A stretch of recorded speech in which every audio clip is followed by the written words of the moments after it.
यदि आपने चोरी नहीं की है तो जांच एजेंसियों के साथ कोऑपरेट करने में कोई मुश्किल नहीं होनी चाहिए, परंतु लगता है कि चोर की मूंछ में तिनका है। इसीलिए जब पहली बार अरविंद केजरीवाल जी को समन भेजा गया तो उन्होंने चुनावों का बहाना बनाया, नोटा से कम वोट आए।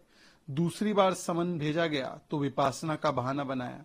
अब तीसरी बार भी समन भेजा जा रहा है। हो सकता है केजरीवाल जी को पता है कि जिस प्रकार से संजय सिंह 2 महीने से जेल में कोर्ट राहत नहीं दे रही है, हाल ही में कोर्ट ने कहा है कि प्रथम दृष्टया उनके खिलाफ सबूत है।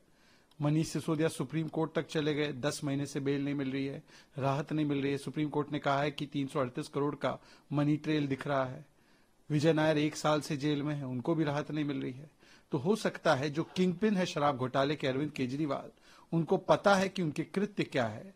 पर देखे ना, सियासी धर्मांतरण यूटर्न ऐसा लिया गया कि जो अन्ना हजारे की उंगली पकड़कर कहते थे कि पहले इस्तीफा फिर जांच, आज जांच में शामिल होने से कतरा रहे हैं।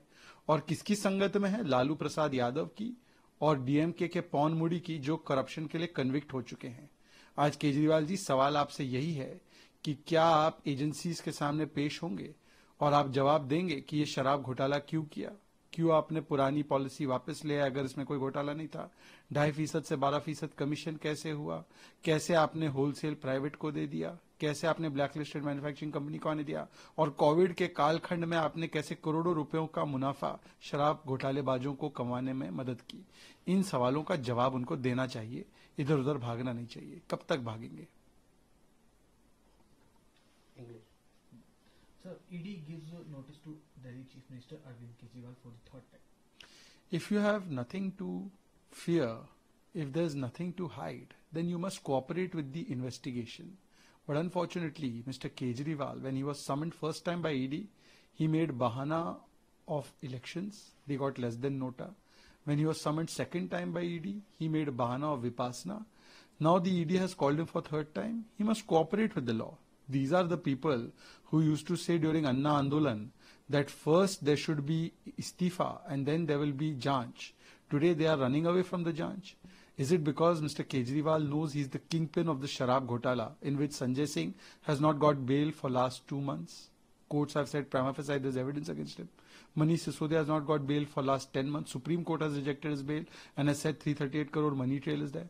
Or Vijay Nair, who has not got bail for 1 year, courts have rejected bail and said that they are indulging in this corruption. So maybe he knows what his actions are and therefore he is not cooperating with the investigating agencies. But how long can he run away from investigations? It only shows that Mr. Kejriwal does not want to answer why the commission was increased from 2.5% to 12%, why private sector was given wholesale despite the recommendations not being such, why they took back the new policy and got the old policy if there was no corruption, how they allowed blacklisted and manufacturing companies to come in, how they gave hundreds of crores of benefit to Sharab Ghotalebaz during the peak of COVID. He does not want to answer these questions. Therefore, he plays victimhood card and he's trying to run away from the agencies. उनको तो माफी पत्र लिखना चाहिए जिस प्रकार से जो उपराष्ट्रपति ओबीसी समाज से आते हैं, किसान पुत्र है, जाट समाज से आते हैं, वो समाज जो कभी अपने कंधे किसी के सामने नहीं झुकाता बल्कि सीना तान कर सेना के रूप में भारत की रक्षा करता है, ऐसे समाज का अपमान करने के बाद उसको जायज ठहराया गया। राहुल गांधी कहते हैं मैंने क्या गलती कर दी। वो खुद कैमरा ही नहीं बल्कि इस पूरे कृत्य को वो बढ़ावा दे रहे थे, और ऐसे कृत्यों को जायज ठहराने के बाद आज तो मल्लिकार्जुन खड़गे जी को माफी पत्र लिखना चाहिए था कि जगदीप धनखड़ जी, ये हमारी आदतन, फितरतन, शरारतन ये एक प्रक्रिया बन चुकी है कि आदिवासी बेटी राष्ट्रपति बने तो उनको राष्ट्रपत्नी कहकर अपमानित करेंगे, यदि कोई ओबीसी से प्रधानमंत्री बने तो उसकी कब्र खुदने की बात करेंगे, या ओबीसी से कोई उपराष्ट्रपति बने तो उसको भी हम अपमानित करेंगे।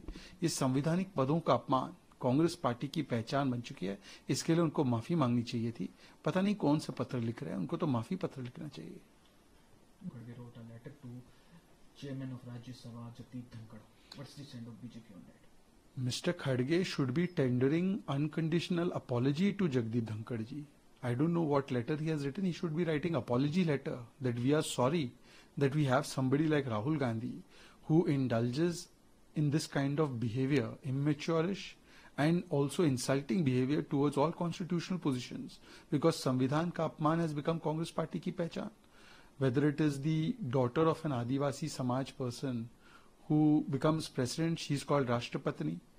When OBC Prime Minister is there, that time they abuse Prime Minister and they say Kabr khudegi Modi ki. They abuse Samaj. And now when there is OBC Vice President, the first OBC Vice President, who comes from Rajasthan, who's son of soil, who's son of farmer, who's son of the Jat Samaj, they abuse him, they mock him, they posture shame him, they body shame him. They must be apologizing for this.